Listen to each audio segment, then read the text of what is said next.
नमस्कार दोस्तों, welcome back to Smart View AI YouTube channel, जहां हम लेकर आते हैं आपके लिए क्रिप्टो करेंसी की दुनिया की सबसे ताज़ा खबरें।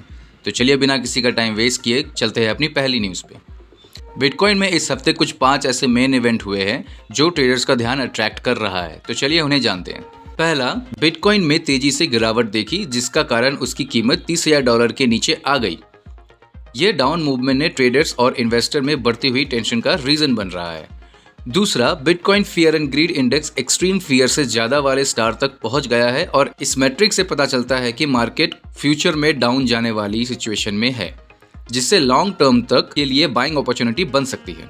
तीसरा, रेगुलेशन से जुड़ी कंसर्न है। जब एसईसी ने बिटकॉइन ईटीएफ के मंजूरी देने का फैसला पोस्टपोन कर दिया तो इस डीले ने क्रिप्टो करेंसी के रेगुलेशन के फ्यूचर के आसपास अनसर्टेनिटी को बढ़ा दिया है। चौथा, जब लाइटनिंग नेटवर्क के द्वारा बिटकॉइन की स्केलिंग के लिए दूसरे लेवल के सॉल्यूशंस ने 2000 बीटीसी से ज्यादा कैपेसिटी को पार कर दिया, तब एक इंपॉर्टेंट गोल पाया गया। यह ग्रोथ दिखाती है कि लाइटनिंग नेटवर्क का यूज केस और इस्तेमाल बढ़ रहा है, जो बिटकॉइन नेटवर्क पर तेजी से और सस्ता ट्रांजैक्शन को स्ट्रॉन्ग बनाने का लक्ष्य रखती है। और अंत में, बिटकॉइन माइनिंग डिफिकल्टी में 1 साल से भी अधिक समय का सबसे बड़ा डाउन ट्रेंड हुआ, जिसमें 27% की कमी हुई है। ये सिचुएशन चाइना के माइनिंग इवेंट्स पर लगाने वाले बैंड और उसके बाद माइनर्स का दूसरे कंट्री में शिफ्ट होने का रिजल्ट है। तो चलिए बढ़ते हैं अपनी अगली न्यूज़ की तरफ। फॉर्मर एसईसी ऑफिशियल ने रिपल का फैसला पर चिंता जताई है। इस फैसले को कई पहलू पर प्रॉब्लमैटिक माना जा रहा है। अधिकारी के अनुसार रिपल, जो एक ब्लॉकचेन पेमेंट कंपनी है, एसईसी के साथ अपने एक्सआरपी क्रिप्टो करेंसी को एक सुरक्षा के तौर पर दर्ज करने की कानूनी लड़ाई में शामिल है।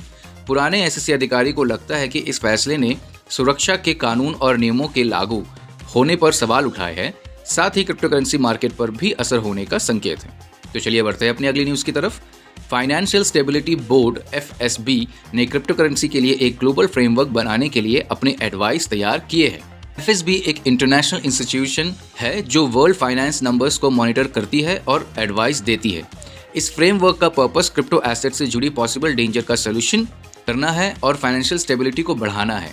इसमें एक्टिव मॉनिटरिंग एंड रेगुलेशन का सुझाव है, इंटरनेशनल सपोर्ट और इन्फॉर्मेशन शेयरिंग को बढ़ावा देना है और हवाला फंड के मिसयूज और आतंकवाद से बचाव की सिचुएशन को सुरक्षित रखना है।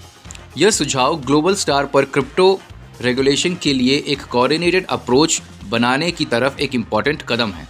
तो चलिए बढ़ते हैं अपनी अगली न्यूज़ की तरफ। बाइनेंस ने बिटकॉइन लाइटनिंग नेटवर्क के साथ अपनी इंटीग्रेशन का घोषणा किया है।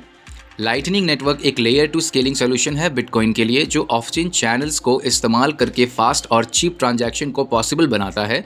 और इस इंटीग्रेशन से बाइनेंस के यूजर्स लाइटनिंग नेटवर्क का इस्तेमाल करके बिटकॉइन डिपॉजिट्स और विड्रॉवल कर पाएंगे, जिससे उन्हें तेजी से और कम खर्चे वाले ट्रांजैक्शन मिलेंगे। यह कदम बाइनेंस प्लेटफॉर्म पर बिटकॉइन ट्रांजैक्शन की एफिशिएंसी और अचीवमेंट को बढ़ाने का इंतजाम करेगा, जिससे तेजी से और सस्ते क्रिप्टो करेंसी ट्रांजैक्शंस और ट्रांसफर की मांग को पूरा किया जा सकता है। तो चलिए बढ़ते हैं अपनी अगली न्यूज़ की तरफ। आवे प्रोटोकॉल ने इथेरियम मेन नेट पर एक नए स्टेबल कॉइन GHO का लॉन्च किया है। GHO स्टेबल कॉइन को US डॉलर के वैल्यू के साथ जोड़ा गया है, जिससे इस्तेमाल करने वाले लोगों को एक रिलायबल और सिक्योर डिजिटल एसेट्स मिलते हैं। GHO के एक लॉन्च से आवे प्रोटोकॉल का इकोसिस्टम और भी मजबूत होगा और लोगों को एक स्टेबल और एक्सेसिबल क्रिप्टो करेंसी ऑप्शंस मिलेगी। GHO के आने से क्रिप्टो करेंसी की वॉलेटिलिटी से जुड़ी कुछ प्रॉब्लम्स का सलूशन होगा और डिसेंट्रलाइज्ड फाइनेंस सर्विस को वाइड स्प्रेड यूज भी हो सकेगा। तो चलिए बढ़ते हैं अपनी अगली न्यूज़ की तरफ। बात हो रही है, पॉलीगॉन ने इंक्रिप्शन कीज को खो जाने के कारण सिग्निफिकेंट फाइनेंशियल लॉस सहा है। इंक्रिप्शन कीज बेसिकली वो कोड होते हैं जो क्रिप्टो करेंसी वॉलेट्स और ट्रांजैक्शन को एक्सेस और सिक्योर करने के लिए इस्तेमाल होते हैं। इन कीज को खो देने से फंड्स तक पहुंचने या उन्हें वापस लेने में तकलीफ हो सकती है, जिसके कारण फाइनेंशियल नुकसान हो सकता है।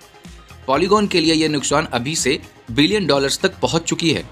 साथ ही अगर और इंक्रिप्शन कीज कॉम्प्रोमाइज हो जाते हैं या खो जाते हैं तो और भी नुकसान हो सकता है। इंक्रिप्शन कीज के खो जाने का मामला क्रिप्टो इंडस्ट्री में एक गंभीर समस्या है, क्योंकि ये सीधे तौर पर यूजर्स के फंड्स की सुरक्षा पर असर डालती है। पॉलीगॉन के अधिकारी ने इंक्रिप्शन कीज के सेफ्टी का वैल्यू पर जोर दिया। इससे क्रिप्टो यूजर्स और सारी इंडस्ट्री को याद दिलाया जा रहा है कि इंक्रिप्शन कीज की सुरक्षा बहुत ही इंपॉर्टेंट है और इसे एक्सट्रीमली सेफ तरीके से रखनी चाहिए ताकि फाइनेंशियल लॉस से बचा जा सके। तो आज के लिए इतना ही दोस्तों। अगर आपको ये वीडियो पसंद आए तो लाइक शेयर सब्सक्राइब जरूर करें। डिस्क्रिप्शन में हमारा टेलीग्राम चैनल का लिंक है, उस पर क्लिक करके हमारे टेलीग्राम चैनल पर जुड़ें। तो मिलते हैं अगले वीडियो में, तब तक के लिए happy trading and happy investing.